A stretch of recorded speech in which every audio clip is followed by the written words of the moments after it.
2 bulan setelah dilantik, Presiden Prabowo Subianto membentuk Satuan Tugas Penertiban Kawasan Hutan.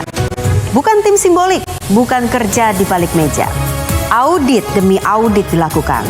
Peta ditumpuk di meja rapat, fakta dikonfrontasikan dengan izin. Negara bekerja dalam senyap hingga pada akhirnya keputusan diambil. 28 perusahaan, lebih dari 1 juta hektar. Dan untuk pertama kalinya setelah sekian lama, hutan kembali pada negara.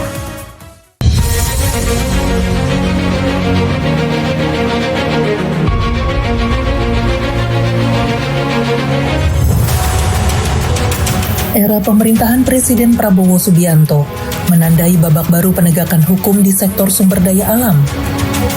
Negara tidak lagi memberi ruang kompromi bagi pelanggaran yang berdampak langsung pada keselamatan rakyat dan kelestarian lingkungan. Melalui Satuan Tugas Penertiban Kawasan Hutan atau Satgas PKH, Presiden Prabowo Subianto memutuskan mencabut izin pemanfaatan hutan 28 perusahaan yang dinilai berkontribusi terhadap bencana banjir bandang di sejumlah wilayah Sumatera, meliputi Aceh, Sumatera Utara, dan Sumatera Barat. Keputusan tegas itu diambil setelah rangkaian investigasi dan audit menyeluruh yang dipercepat pasca bencana. Pencabutan izin bukan tanpa dasar.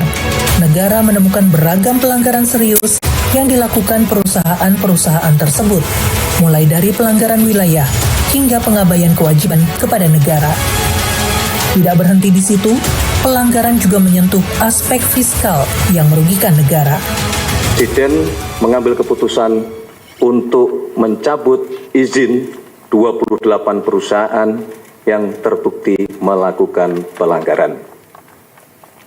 28 perusahaan tersebut terdiri dari 22 perusahaan berusaha pemanfaatan hutan atau PBPH hutan alam dan hutan tanaman seluas 1.10.592 hektar serta 6 perusahaan di bidang tambang.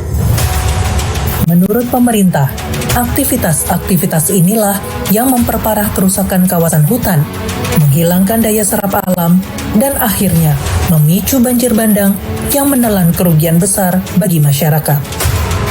Keputusan pencabutan izin tersebut diambil langsung oleh Presiden Prabowo Subianto dalam rapat terbatas.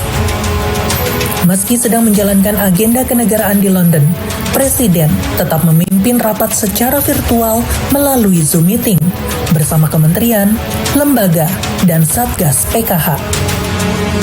Dalam rapat tersebut, Satgas PKH menyampaikan laporan hasil investigasi terhadap perusahaan-perusahaan yang terindikasi melanggar aturan dan merusak kawasan hutan. Kemudian pasca terjadinya bencana hidrometeorologi di 3 provinsi di Sumatera, yaitu Provinsi Aceh, Sumatera Utara, dan Sumatera Barat, Satgas PKH mempercepat proses audit di 3 provinsi tersebut.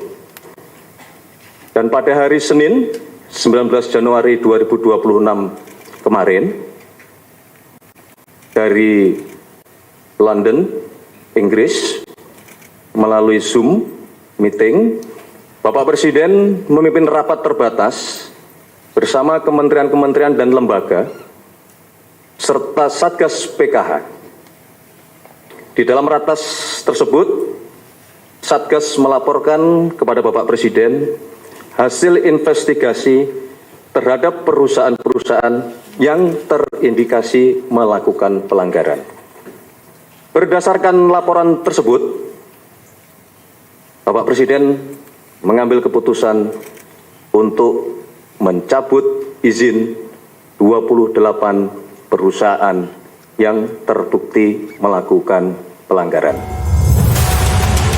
Langkah ini menegaskan bahwa jarak geografis tidak mengurangi kendali dan ketegasan Presiden Prabowo Subianto dalam menjalankan pemerintahan. Dari total 28 perusahaan yang izinnya dicabut, 22 perusahaan merupakan pemegang perizinan berusaha pemanfaatan hutan atau PBPH untuk hutan alam dan hutan tanaman. 6 perusahaan lainnya bergerak di sektor tambang dan kehutanan. Pemegang perizinan berusaha pemanfaatan hasil hutan kayu atau PBPHHK. Pemerintah memastikan pencabutan izin ini bukan akhir, melainkan awal dari penataan menyeluruh sektor kehutanan dan sumber daya alam nasional. Sekali lagi, kami ingin menegaskan bahwa pemerintah akan terus berkomitmen untuk melakukan penertiban usaha-usaha berbasis sumber daya alam agar tunduk dan patuh kepada peraturan perundang-undangan yang berlaku. Pasca bencana di Aceh, Sumut, dan Sumbar, Satgas PKH secara khusus mempercepat audit terhadap perusahaan-perusahaan yang dicurigai menjadi pemicu kerusakan lingkungan. Akselerasi ini dilakukan atas arahan langsung Presiden Prabowo Subianto. Kebijakan ini mencerminkan pendekatan baru pemerintahan Presiden Prabowo Subianto bahwa pertumbuhan ekonomi tidak boleh dibayar dengan kerusakan alam dan penderitaan rakyat. Di era Presiden Prabowo Subianto, hukum ditempatkan sebagai panglima. Izin bukan sekedar dokumen administratif, tetapi amanah yang wajib dijalankan dengan tanggung jawab.